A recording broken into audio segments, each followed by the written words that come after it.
काही पाऊस रात्रीपासून पडतो आहे त्यामध्ये सिंधुदुर्ग जिल्ह्यामध्ये 216.5 मिलीमीटर पाऊस 24 तासात पडला। जवळपास 374 जणांना तिथे सुरक्षित स्थळी आपण हलवलेला आहे। रायगड जिल्ह्यामध्ये 95.6 मिलीमीटर पाऊस पडलाय। मुंबईमध्ये कुलाबा या भागामध्ये 83.8 मिलीमीटर आहे, पण सांताक्रूजमध्ये 267.9 मिलीमीटर एवढा पाऊस पडलेला आहे 24 तासात। त्याच्यामुळे प्रचंड अशा प्रकारची अतिवृष्टी आहे। मुंबई उपनगर सखल भागात पाणी साचल्याच्या घटना झाल्या आहेत। सायन कुर्ला चा जो काही रेल्वे ट्रॅक आहे तो पाण्याखाली होता, आता त्यातलं पाणी बऱ्यापैकी काढण्यात आलेलं आहे। चुनाभट्टी येथे पाणी साचल्यामुळे हार्बर लाईन जी आहे ती मात्र बंद आहे, आता तेही पाणी काढण्याचं काम चाललेलं आहे।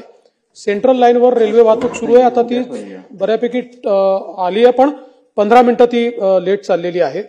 मुलुंड तसेच नाहूर इथे पाणी साचल्याने फास्ट सेवा जी आहे ती प्रभावित झालेली आहे। महालक्ष्मी एक्सप्रेस अंबरनाथ इथे थांबवण्यात आली होती, त्याच्यानंतर मला असं वाटतं ठाण्याला देखील काही रेल्वे थांबवण्यात आल्या होत्या।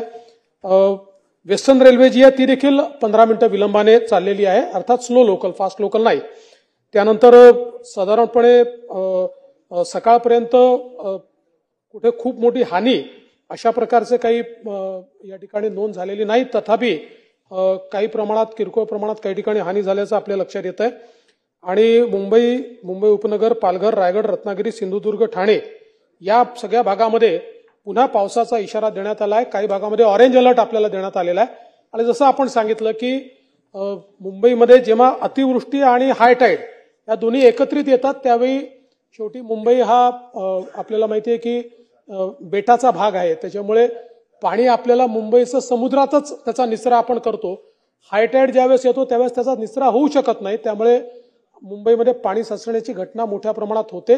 तशाच प्रकारची परिस्थिती आहे। अद्याप तरी अशी स्थिती आलेली नाही, पण जे काही फोरकास्ट दिलेला आहे, कारण आता आपण सांगितलं 1:27 हाय टाईड सुरू होतोय आणि ऑरेंज अलर्ट प्रमाणे जर पाऊस पडला किंवा मोठ्या प्रमाणात जो पाऊस पडतोय तर त्या ठिकाणी निश्चितपणे अडचणीची स्थिती येऊ शकते। आणि आज मला असं वाटतं सदस्य देखील या ठिकाणी पोहोचू शकलेले नाहीत, बरेचसे अधिकारी देखील पोहोचू शकलेले नाहीत, वेगवेगळ्या ठिकाणी लोक अडकलेले आहेत। तर मला असं वाटतं आपण जो निर्णय या ठिकाणी सांगितलेला आहे तो किमान कर्मचाऱ्यांच्या बाबतीत तरी तो योग्य असेल, कारण शेवटी खूप दूरपर्यंत त्यांना सगळ्यांना जावं लागतं। आणि बाकी जी काही विरोधी पक्षनेत्यांनी मागणी या ठिकाणी केली आहे, माननीय मुख्यमंत्री नाही आहेत, मुख्यमंत्र्यांच्या कानी आपण टाकू आणि त्या संदर्भात सगळे मिळून योग्य तो निर्णय घेऊ।